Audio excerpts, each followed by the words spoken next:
할렐루야, 사순절 특별 22일 차입니다. 오늘 본문은 창세기 3장 8절에서 12절 말씀입니다. 우리 말씀 중간에 같이 읽겠습니다.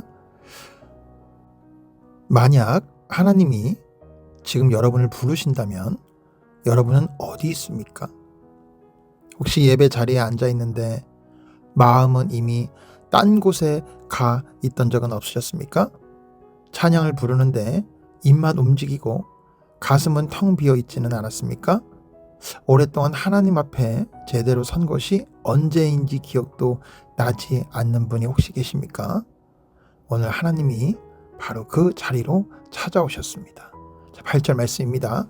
그들이 그날 바람이 불 때 동산에 거니시는 여호와 하나님의 소리를 듣고 아담과 그의 아내가 여호와 하나님의 낯을 피하여 동산 나무 사이에 숨은지라. 아멘. 자, 선악과를 먹었습니다. 눈이 열렸어요. 그리고 숨었습니다. 여러분, 아담과 하와가 숨은 이유가 뭡니까? 두려워서입니다. 부끄러워서입니다. 하나님 앞에 설 자신이 없어서입니다. 그런데 놀라운 사실은 하나님은 다 알고 계신다는 거예요. 선악과를 먹은 것도 나무 사이에 숨은 것도 전부 알고 계셨습니다.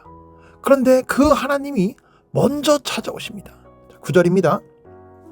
여호와 하나님이 아담을 부르시며 그에게 이르시되 내가 어디 있느냐? 아멘. 여러분, 이 질문이 어떻게 들리십니까? 많은 사람들이 이 질문을 심판의 질문으로 듣습니다. 네가 어디 숨어 있는지 내가 다 알고 있다. 그런데 정말 그렇습니까? 이것은 위치를 묻는 질문이 아닙니다. 너 지금 어떤 상태에 있느냐? 너 지금 괜찮느냐?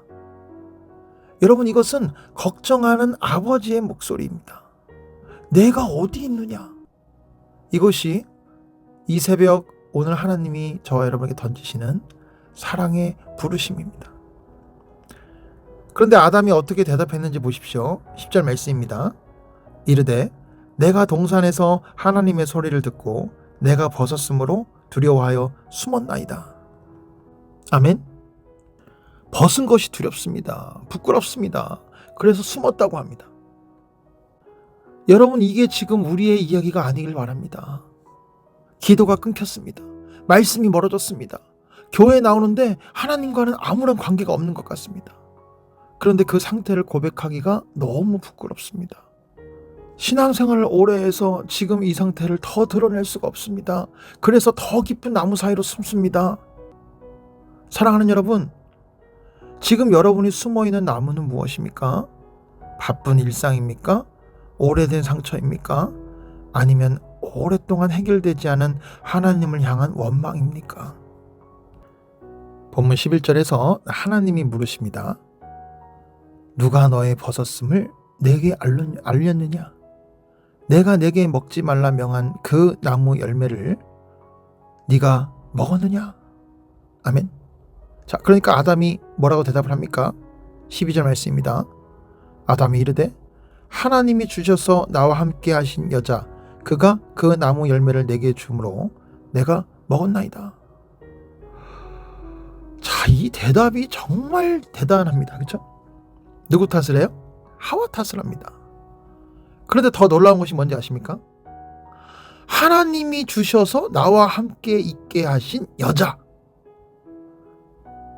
이 말은 지금 누구 탓도 하고 있는 거예요? 사실은 하나님 탓도 하고 있는 겁니다. 이런 거죠.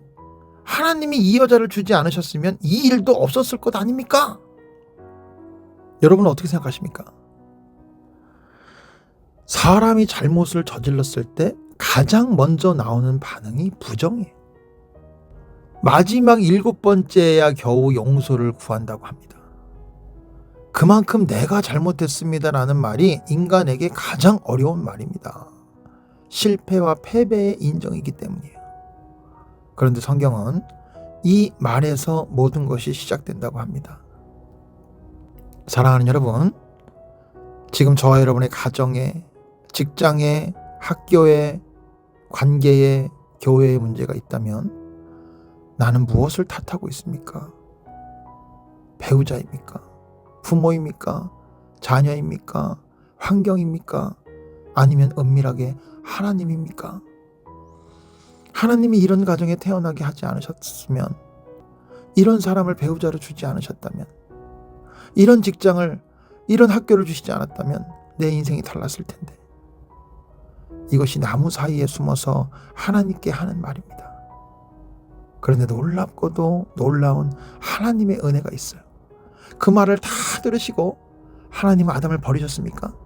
버리지 않으셨습니다. 찾아오셨고 물으셨고 끝까지 관계를 이어가셨어요. 네가 어디 있느냐? 이 질문은 지금도 멈추지 않습니다. 그런데 하나님이 왜 하와가 아닌 아담을 먼저 부르셨을까요? 선악과를 따먹은 것은 하와인데 왜 아담에게 네가 어디 있느냐고 물으셨습니까? 자, 창세기 2장 17절을 보면 선악과를 먹지 말라는 명령은 아담 한 사람에게 주어졌습니다. 이게 뭘까요? 먼저 말씀을 받은 사람이 먼저 책임을 진다는 거예요. 사랑하는 여러분, 오늘 이 새벽 이 자리에서 이 말씀을 듣고 있다면 그것이 바로 하나님이 여러분을 먼저 부르신 이유입니다. 가정 안에서 먼저 믿은 사람, 먼저 기도를 시작한 사람, 먼저 교회에 나온 사람, 그 사람이 먼저 내가 어디 있느냐는 부르심을 받은 사람입니다. 믿음이 좋다라고 하는 사람은 목사나 신학자가 아닙니다. 먼저 내가 잘못했습니다라고 고백하는 사람이 믿음이 좋은 사람이에요. 오늘 이 사순절의 새벽에 예수님을 보십시오. 예수님은 숨지 않으셨습니다. 아담이 나무 사이에 숨었을 때 예수님은 겟세마네 동산에서 무릎을 꿇으셨습니다. 아담이 하나님의 소리를 피했을 때 예수님은 아버지의 뜻대로 하옵소서라고 응답하셨습니다. 아담이 하와 탓을 했을 때 예수님은 저들의 죄를 사하여 주옵소서라고 하셨습니다.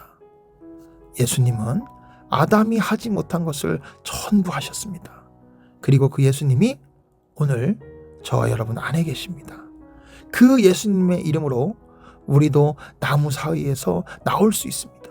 그 예수님의 은혜로 우리도 내가 잘못했습니다라고 말할 수 있습니다.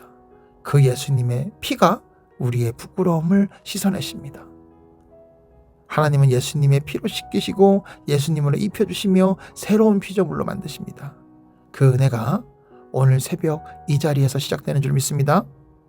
내가 어디 있느냐? 이것은 정죄의 외침이 아니라는 것. 이것은 찾아오신 하나님의 사랑의 부르심이라는 것.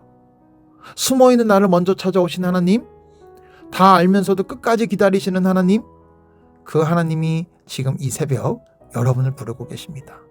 더 깊이 숨지 마십시오. 지금 나오십시오. 내가 여기 있습니다라고 응답하십시오. 그 응답이 우리의 치유를 시작합니다. 그 응답이 여러분의 가정을 살립니다. 그 응답이 여러분의 인생을 새롭게 창조합니다. 여러분은 할 수 있습니다. 아멘. 예수님이 이미 그 길을 여셨기 때문에 내가 어디 있느냐는 부르심에 응답하시는 여러분 모두가 되기를 예수님의 이름으로 축복합니다. 기도하겠습니다. 하나님, 오늘 이 새벽 이 자리에 섭니다. 주님, 우리가 고백합니다. 얼마나 오래 나무 사이에 숨어 있었는지 모릅니다. 하나님의 부르심을 들으면서도 더 깊이 피해왔습니다. 바쁘다는 핑계로, 피곤하다는 핑계로, 아무도 모른다는 착각으로. 주님, 오늘 우리가 대답하기 원합니다. 나 여기 있습니다.